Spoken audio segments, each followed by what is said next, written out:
नमस्कार दोस्तों, जय श्री कृष्णा, राधे राधे। आज हम आपको एकादशी व्रत की कथा सुनाएंगे। इसका क्या परिचय है, इसके महत्व क्या हैं, इसकी विधि क्या है और इसकी कहानी क्या है, कैसे शुरू हुई एकादशी, आज आपको सभी बताएंगे इसके बारे में। तो कृपया ध्यान से सुने। एक वर्ष में 12 महीने होते हैं और एक महीने में 2 एकादशी होती हैं। तो इस प्रकार 24 एकादशी हुई। जिस वर्ष में लोंद मास यानी कि अधिक मास पड़ता है उस वर्ष 2 एकादशी बढ़ जाती हैं। इस तरह कुल 26 एकादशी होती हैं।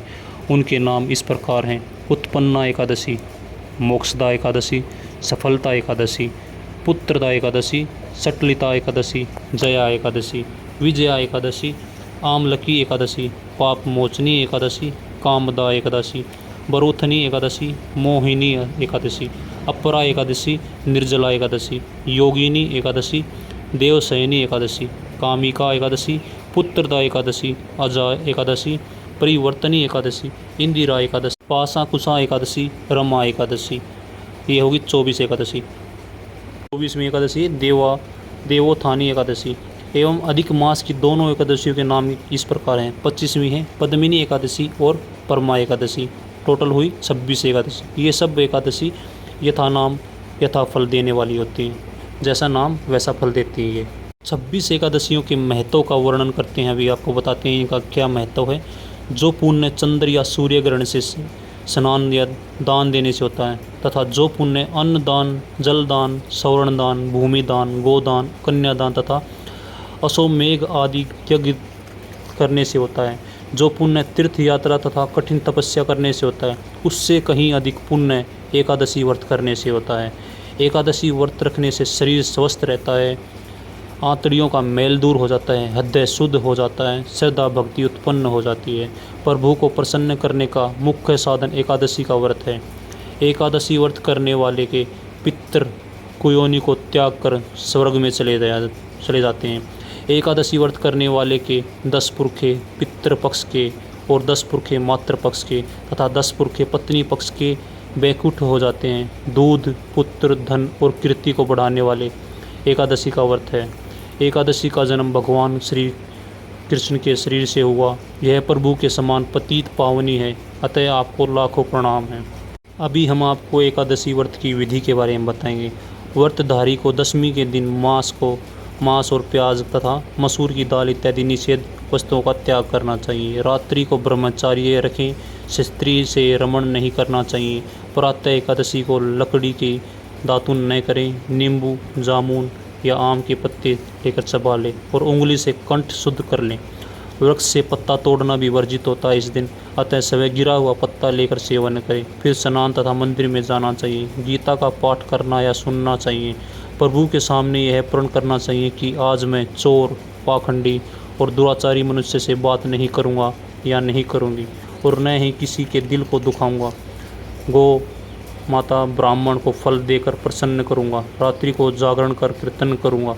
ओम नमो भगवते वासुदेवाय नमः इस मंत्र का उच्चारण करूँगा।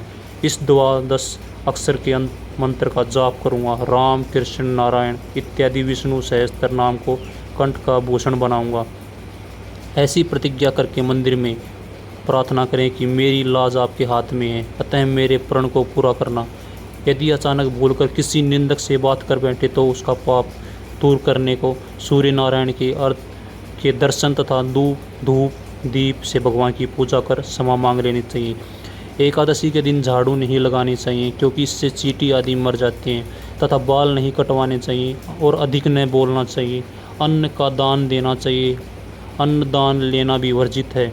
झूठ, कपट आदि कुकर्म न करना चाहिए। और ध्यान रखने की बात, और 10वीं के साथ मिली हुई एकादशी वृद्ध मानी जाती है। शिव उपासक तो इसको मान लेते हैं। वैष्णव को योग्य द्वादशी मिली हुई एकादशी का व्रत करना चाहिए और त्रयोदशी आने से पूर्व व्रत पूर्ण कर लेना चाहिए। फलाहारी को गोभी, गाजर, शलगम, पालक, कुल्फा का साग इत्यादि नहीं खाना चाहिए और मूली, आम, अंगूर, केला, बादाम, पिस्ता इत्यादि अमृत फलों का सेवन करना चाहिए। प्रत्येक वस्तु प्रभु को भोग लगाकर तथा तुलसी दल छोड़कर खानी चाहिए। द्वादशी के दिन ब्राह्मणों को मिष्ठान और दक्षिण से प्रसन्न कर परिक्रमा कर लेनी चाहिए। किसी संबंधी की मृत्यु हो जाए तो उस दिन एकादशी का व्रत रखकर उसका फल उसे संकल्प कर देना चाहिए। और गंगा जी में पुष्प अस्थि प्रवाह करने पर भी एकादशी व्रत रखकर फल प्राणी के नियमित दे देना चाहिए। प्राणी मात्र को अंतर्यामी का अवतार समझकर किसी से छल कपट न करना चाहिए। मधुर भाषण करना चाहिए। कोई अपमान करे तो उसे आशीर्वाद देना चाहिए। कोई क्रोध नहीं करना, क्रोध चंडाल का अवतार होता है। आप देवताओं का रूप हो यह सोचकर संतुष्ट कर लेना चाहिए। संतोष का फल सर्वदा मधुर होता है। सत्य भाषण करना चाहिए। मन में दया रखनी चाहिए। इस विधि से व्रत करने वाला दिव्य फल को प्राप्त जरूर करता है। अतः ये सभी चीज़ों का ध्यान रखते हुए हमें व्रत करना चाहिए। अब हम आपको कथा सुनाते हैं एकादशी की। हम आपको सुना रहे हैं कहानी मोक्षदा एकादशी की। मोक्षदा एकादशी कब आती है? ये आती है मार्गशीर्ष मास के शुक्ल पक्ष की एकादशी को आती है। इसकी कहानी शुरू करते हैं। अब श्री अर्जुन बोले, हे भगवान, आप तीनों लोकों के स्वामी हैं, सबको सुख देने वाले और जगत के पितर हैं, इसलिए मैं आपको नमस्कार करता हूँ।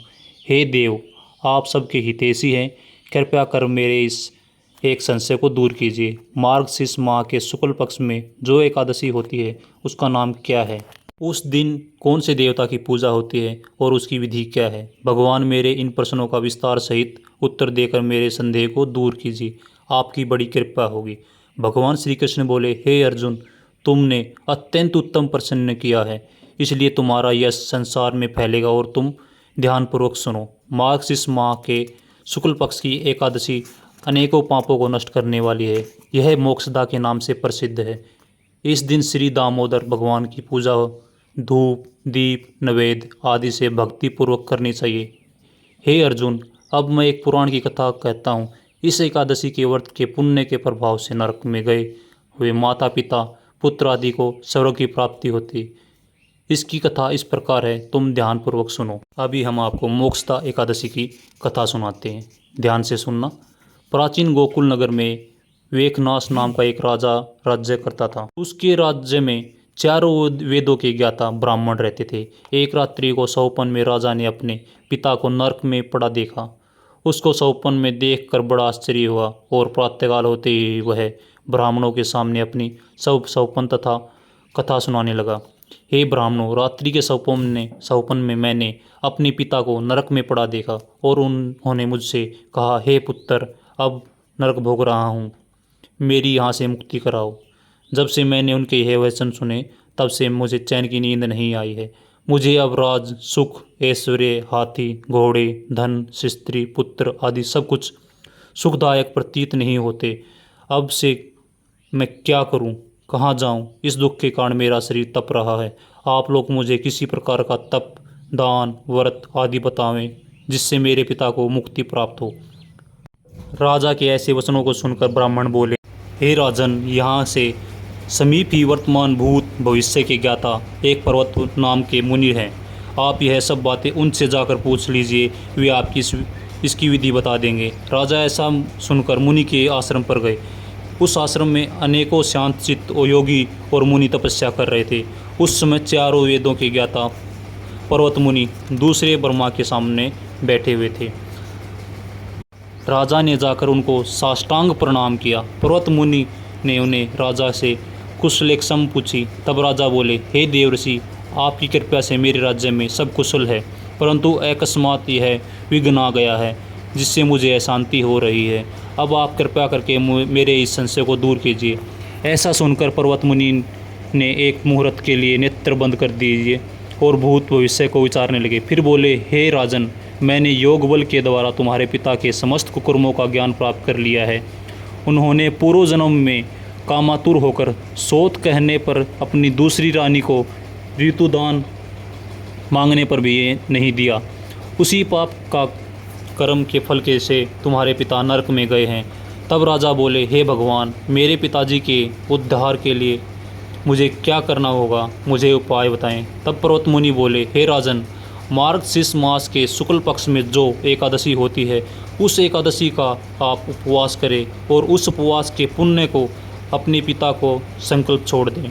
उस एकादशी के पुण्य के प्रभाव से अवश्य ही आपके पिता को मुक्ति होगी। मुनि के वचनों को सुनकर राजा अपने राज्य लौट गए। और कुटुंब सहित मोक्षदा एकादशी का उपवास किया।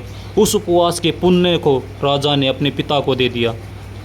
उस पुण्य के प्रभाव से राजा के पिता को मुक्ति मिली और स्वर्ग से जाते हुए अपने पुत्र से बोले, हे पुत्र, तेरा कल्याण हो। यह कहकर स्वर्ग चले गए। मार्गशीर्ष माह के शुक्ल पक्ष की मोक्षदा एकादशी को जो व्रत करते हैं उनके समस्त पाप नष्ट हो जाते हैं और अंत में स्वर्गलोक को जाते हैं। इस व्रत से बढ़कर मोक्ष देने वाला कोई व्रत नहीं है।